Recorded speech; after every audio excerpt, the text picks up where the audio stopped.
Subbaiah Veligonda project పనులు వేగంగా సాగుతున్నాయి. శ్రీశైలం ప్రాజెక్టు నుంచి కృష్ణానది వరద జిల్లాలను మళ్లించి మార్కాపురం, నెల్లూరు, కడప జిల్లాలలోని కరువు ప్రాంతాలకు సాగు, తాగునీరు అందించే ప్రాజెక్టును ఈ ఏడాది జూన్ నాటికి పూర్తి చేయాలని కూటమి ప్రభుత్వం లక్ష్యంగా పెట్టుకుంది. జలవనరుల శాఖ మంత్రి నిమ్మల రామానాయుడు పనుల పురోగతిపై నిరంతరం సమీక్షిస్తున్నారు. శ్రీశైలం రిజర్వాయర్ లో 857 అడుగుల నీటి మట్టం దగ్గర 2 టెనెల్స్ ద్వారా 8500 క్యూసెక్ల నీటిని తరలించాలనేది ప్లాన్. ఇక 18.7 కిలోమీటర్ల పొడవైన మొదటి టెనెల్ పనుల్లో 13.6 కిలోమీటర్ల పని 2018 నాటికే పూర్తయింది.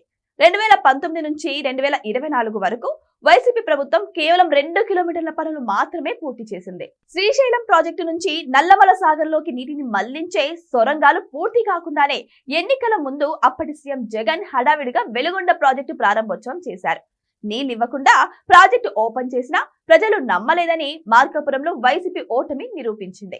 ఇక 2024లో కూటమి ప్రభుత్వం అధికారంలోకి వచ్చిన తర్వాత మళ్లీ పనులు ఊపందుకోనున్నాయి. ఇక ఇప్పటికే 2 టెనెల్స్ పనులు పూర్తి కాగా సొరంగాలకు సిమెంట్ లైనింగ్ పనులు జరుగుతున్నాయి. వీటితో పాటు ఫీడర్ కెనాల్ లైనింగ్ తో పాటు 5.3 కిలోమీటర్ల రిటైనింగ్ వాల్ నిర్మాణానికి సీఎం చంద్రబాబు భూమి పూజ చేయనున్నారు. 456 కోట్ల వ్యయంతో చేపడుతున్న ఈ పనులు జూన్ నాటికి పూర్తి చేయాలనేది టార్గెట్. వెలిగొండ ప్రాజెక్టు పూర్తయితే మార్కాపురం, కడప, నెల్లూరు జిల్లాలలోని 4,60,000 ఎకరాలకు సాగునీరు, 16 లక్షల మందికి తాగునీరు అందుతుంది. శ్రీశైలం వరద జలాలను రాయలసీమ, ప్రకాశం, నెల్లూరు జిల్లాలకు అందించేందుకు కూటమి ప్రభుత్వం అనేక ప్రాజెక్టులకు రూపకల్పన చేసింది. హంద్రీనివా ప్రాజెక్టు ద్వారా ఈ ఏడాది రికార్డు స్థాయిలో 40 టీఎంసీల నీటిని రాయలసీమ ప్రాంతానికి అందించారు.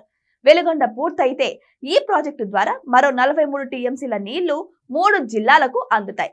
మరోవైపు పోలవరం నుంచి గోదావరి వరద జలాలను నల్లమల సాగర్ కు మళ్లించడం ద్వారా ప్రకాశం, నెల్లూరు, కడప, చిత్తూరు ఉమ్మడి జిల్లాలలో కరువు అనే మాటే లేకుండా చేసే పరిస్థితి వస్తుంది.